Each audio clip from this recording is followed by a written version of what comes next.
Selamat pagi anak-anak. Pagi, Bu. Bagaimana kabarnya? Alhamdulillah, luar biasa. Allahu Akbar. Alhamdulillah. Sebelum kita melaksanakan pembelajaran, alangkah baiknya kita berdoa terlebih dahulu, dipimpin oleh ketua kelas. Teman-teman, sebelum kita belajar, kita berdoa dalam hati. Berdoa dalam hati, mulai.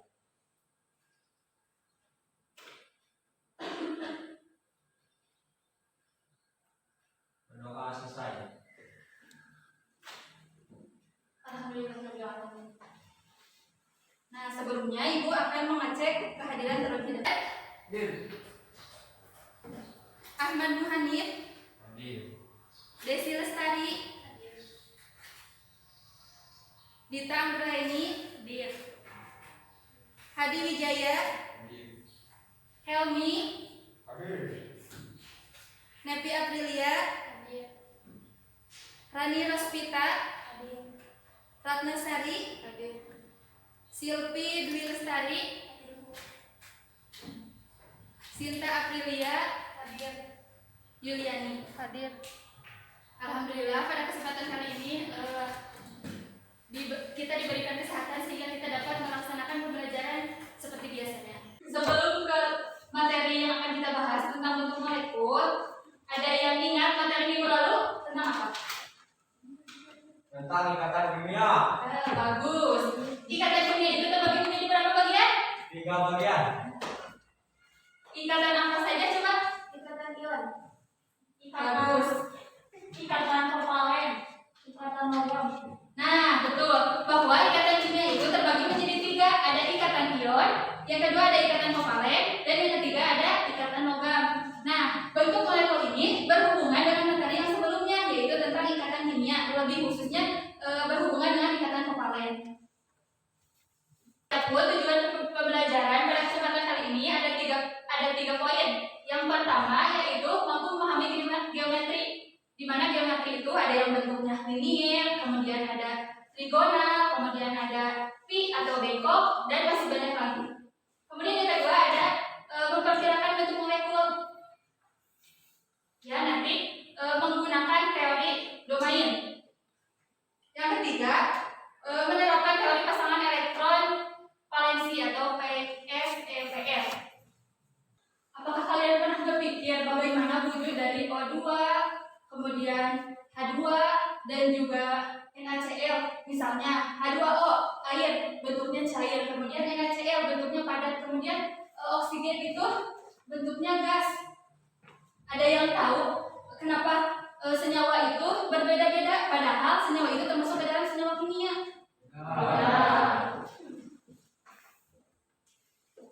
Perbedaan dari senyawa-senyawa kimia yang tadi disebutkan, kenapa?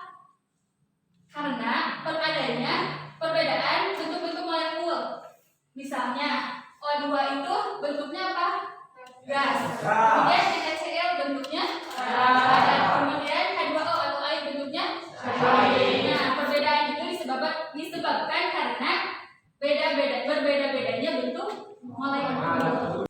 Nah, adapun bentuk dari geometri molekul itu berbeda-beda. Nah, ada bentuknya linier seperti pada PPT. Lihat di sana. Linier itu bentuknya bagaimana?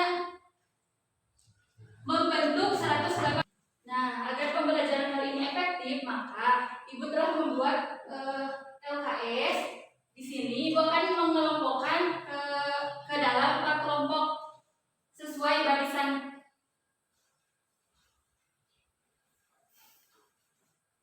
Kemudian kalian diskusi dan nanti ada perwakilan kelompok yang akan menjelaskan ke depan.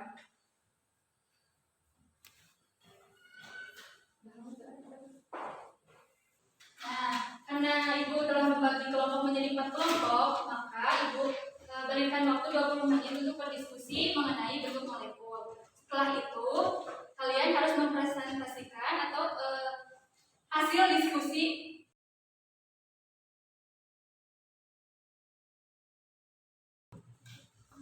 Bagaimana ada yang kesulitan?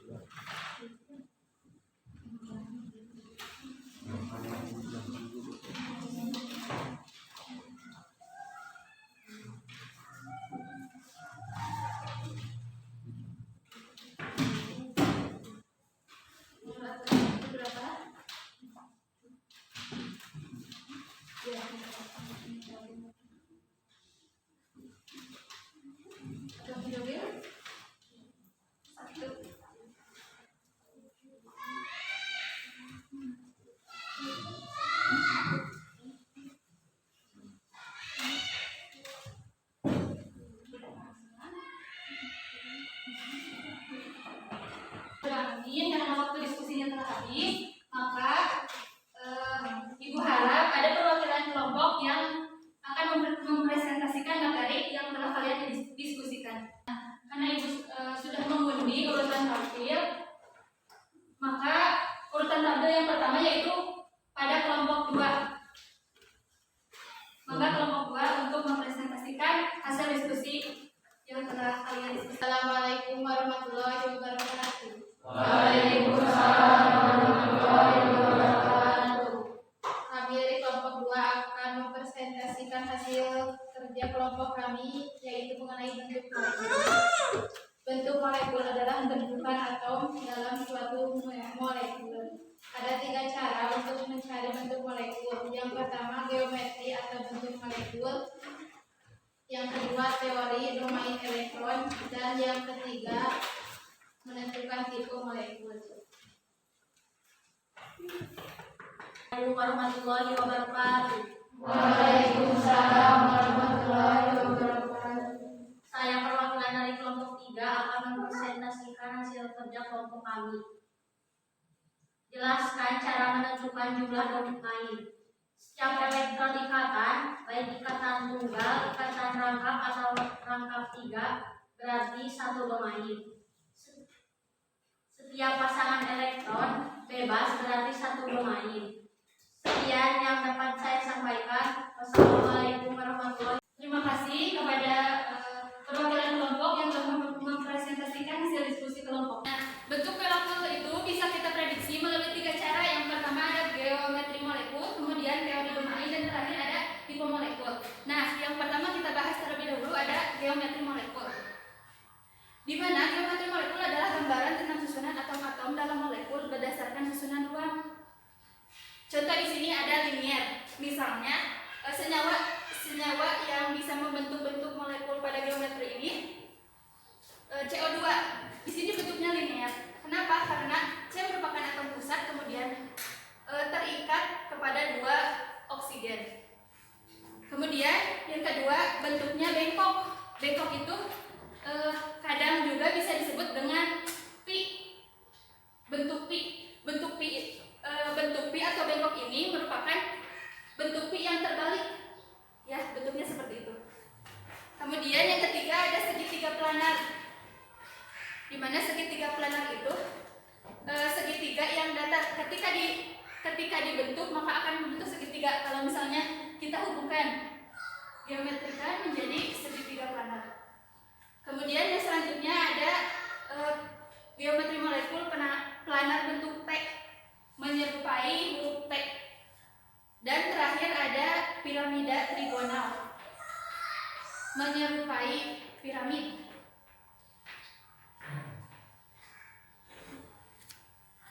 Nah, kemudian bentuk molekul juga bisa ditentukan melalui teori domain elektron. Apa sih teori domain elektron?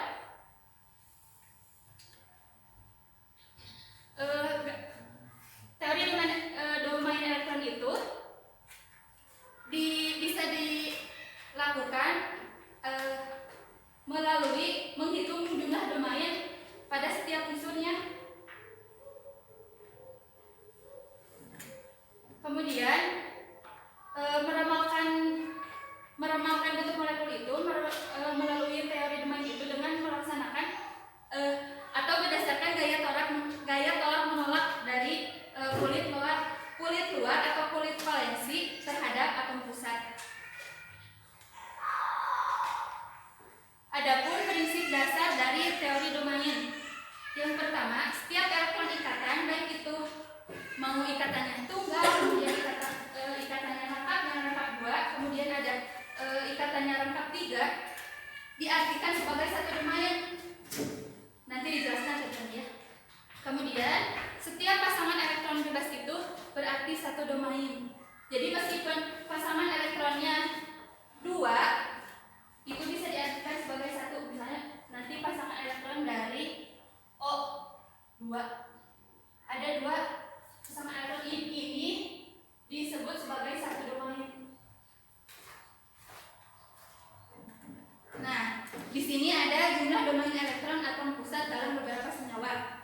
Kita contohkan.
bawah yang pasangan elektron O satu domain. Jadi jumlah domainnya yaitu 4, maaf ya. Nah, kalau dilihat dari sini, jadi O yang berikatan dengan H satu domain, kemudian O yang berikatan dengan H yang pinggirnya lagi itu satu domain, kemudian elektron bebasnya juga dihitung satu domain dan elektron bebas yang di atasnya juga satu domain. Kemudian yang kedua ada CO2 atau karbon dioksida. Nah, untuk menentukan karbon dioksida itu ada berapa? Nah, kalau ini betul kayak tadi. Jadi C yang berikatan dengan O-nya itu yang ini. Meskipun dia ikatan rangkap, seharusnya dia berikatan rangkap, tapi tetap dia dihitung sebagai satu domain. Tidak dua, misalnya ini C ke O jadi dua domain, kemudian CO ke O lagi dua domain, tidak. Tapi C ke O itu satu domain dan C ke O yang sebelah sini lagi yang berikatan yang satunya lagi itu satu domain. Sama halnya dengan SO2. Gimana kalau yang SO2? Kenapa disebutkan jumlahnya 3 domain? Karena satu, S ini berikatan dengan O, kemudian 2 berikatan dengan O-nya lagi, dan yang ketiga mana domainnya ini? Atau PEB, pasangan elektron bebasnya. Jadi pas menghitung domain itu lebih berpusat kepada atom pusatnya. Bagaimana sih menentukan atom pusatnya? Nah, jika H2O yang sedikit unsurnya apa? O kan? Nah, jadi O disebut sebagai atom pusat. Jadi menentukan jumlah domainnya pun lebih fokus ke atom pusat. Kemudian yang kedua CO2. Mana yang menjadi atom pusatnya yang lebih sedikit? C atau O? Ya, C. Karena C itu 1, kemudian O itu 2. Kemudian untuk SO2, mana yang menjadi atom pusatnya? Ya, betul. Karena S mengikat 2 atom oksigen.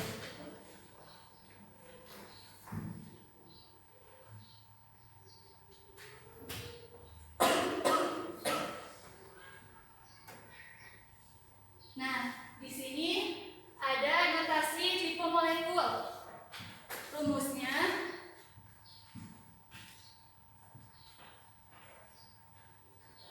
AX N E M. A itu sebagai atom pusat,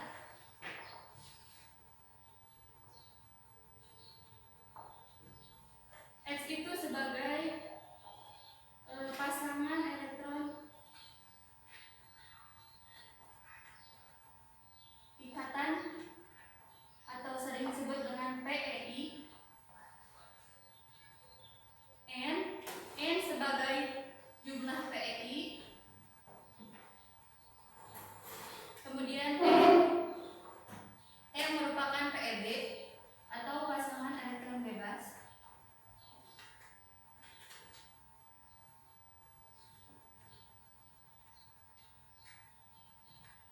Dan M jumlah dari PEB.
contoh menentukan notasi tipe molekul.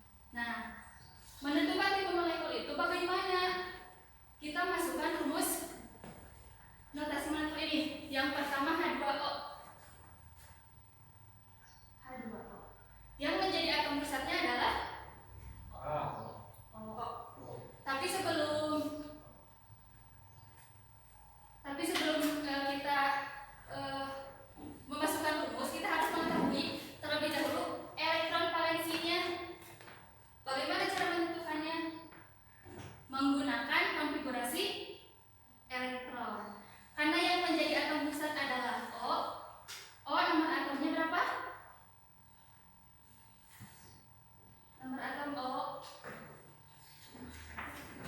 8.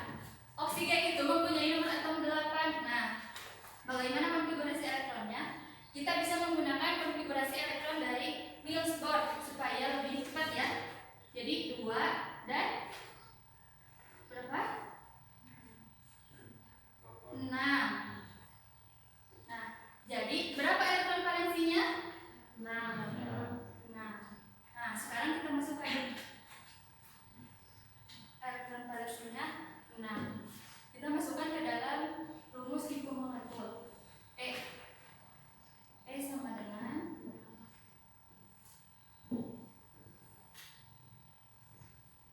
elektron valensinya tadi berapa? 6. Kemudian X-nya berapa? Pasangan elektron ikatan. Nah, kalau pasangan elektron ikatan itu, si atom pusat itu mengikat berapa elektron? 2. Nah, karena H2O ya, jadi yang menjadi atom pusatnya O berarti mengikat 2 atom hidrogen. Jadi kita tuliskan sebagai 2.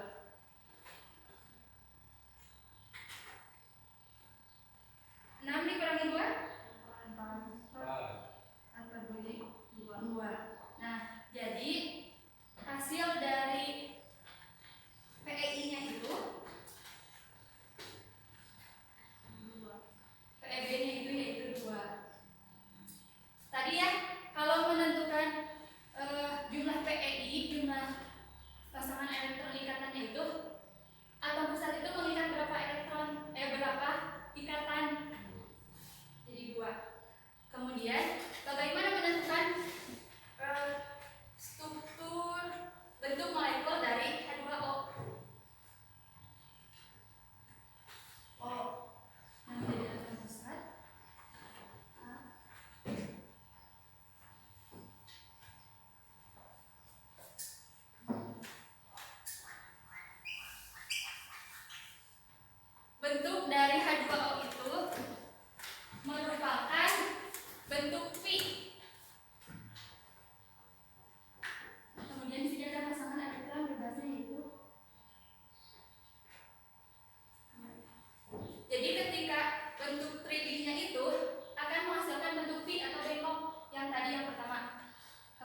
digambarkan menjadi 2. Sehingga rumusnya menjadi seperti ini ya. Kita hitung 2 kali 2 berapa hasilnya? 0.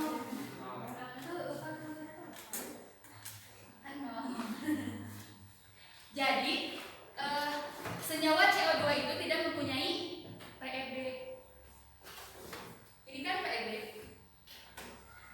Sehingga untuk notasi molekulnya AX berapa? PEI-nya? PEI 2. Kemudian PEB-nya ada gak? 0.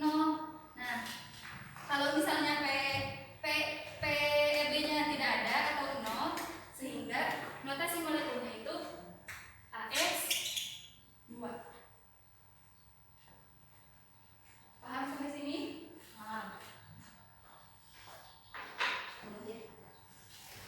Kemudian bentuk molekulnya untuk CO2 bagaimana?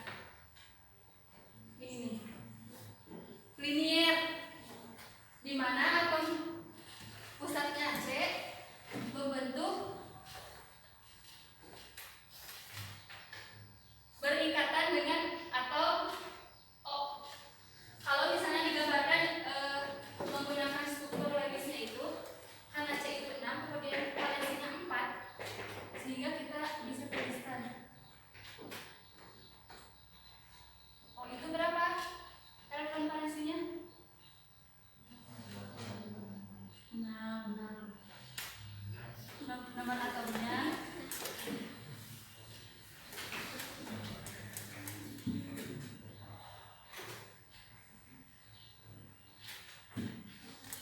sehingga C ini akan berikatan dengan O. Maka bentuk molekulnya itu menjadi linier atau tegak lurus membentuk 180 derajat Celcius.